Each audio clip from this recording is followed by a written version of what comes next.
Wait wait wait, এটা আমি কাকে কোলে করে নিয়ে ঘুরছি আর আমি কী বা বলছি? তো চলো দেখা যাক আমি কাকে কোলে করে নিয়ে ঘুরছি আর আমি কী বলছি। তো আমি তোমাদের তৃষা নস্কর, আশা করছি তোমরা সবাই খুব ভালো আছো। তো এখানটায় বাচ্চাটাকে দেখো, এত এত পরিমাণে কিউট, মানে কিউটের ডিব্বা বলতে পারো একদম।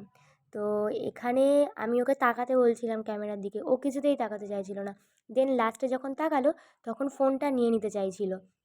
তো তারপরে ওকে ওর মার কাছে, না সরি, ওই বাচ্চা মেয়েটাকে দিয়ে আমি একটু সাইকেল চালাচ্ছিলাম। তো কিছু কিছু সময় বাচ্চাদের সাথে খেলা করা, বাচ্চাদের সাথে ঘোরা, এগুলো একটু ভালো লাগে, বেশ একটা ইন্টারেস্টিং, মানে কিছু ছোটোবেলার স্মৃতি মনে পড়ে, কিছু কি মানে একটা অন্যরকম ফিলিংস হয় আর কি। তো এখানটায় আমি সাইকেলটা চালাচ্ছিলাম। দেন সাইকেল চালানোর পরে আমি, মানে যার কাছ থেকে সাইকেলটা নিয়েছিলাম, ওই যে আমার কোলে যে বাচ্চাটা ছিল তার দিদির কাছ থেকে নিয়েছিলাম।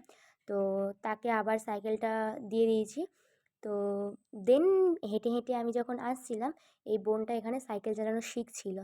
তো কিছুতেই চালাতে পারছিল না আর আমাকে বারবার বলছিল, দিদি তুমি ভিডিও করো না, দিদি তুমি ভিডিও করো না। আমি বলছি না রে, আমি ভিডিও করিনি, তুই চালা। দিয়ে এখানে চালাচ্ছিল দেখো। প্রথম প্রথম শিখতে গেলে একটু তো অসুবিধা হবে। তো আমাদের বেলাও এরকম অসুবিধা হয়েছে, অনেক কেটে গেছে, এ হয়েছে, অনেক প্রবলেমই হয়েছে। দেন সব কিছু শেষে সন্ধ্যার দিকে আমি চলে এসেছিলাম একটু কিছু খাবো বলে। তো ফ্রিজটা খুলেছি, দেখছি মিষ্টি দইয়ের একটা ভাঁড় ছিল। আমি মিষ্টি দই খাই না, তবুও আমি ওটা দেখলাম, দেখলাম ওতে কিছুই নেই। তারপরে আমি টক দই খাই। তো টক দইয়ের কন্টেনারটা নিয়ে আমি টেবিলে চলে এসেছি। এক হাতে খুলছি, দেখো সরে সরে সরে সরে পালাচ্ছে। মানে ও বলতে চাইছে আমি তোর পেটে যেতে চাই না। তো যাই হোক, আমি ওটা খুললাম। খোলার পরে দইটা, মানে জাস্ট খেলাম আর কি, মানে কী বলবো, আমি কিছু বলারই নেই। এমনি টক দই মানে একটা আলাদাই টেস্ট, আলাদাই, মানে কিছু বলার নেই টক দইটাকে নিয়ে আমি কী বলবো বুঝতেই পারছি না। তো যাই হোক, টক দইটা খাওয়ার সাথে সাথেই আমার কাছে একটা কল চলে এসেছিল।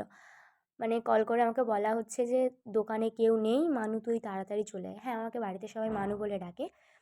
তো এখানে সৌরভ মামা আমাকে ফোন করেছিল, দিয়ে বলছে তুই দোকানে চলে আয়, তাড়াতাড়ি আয়, 2 মিনিটের মধ্যে আয়, নাহলে আমি দোকান বন্ধ করে দিয়ে চলে যাব।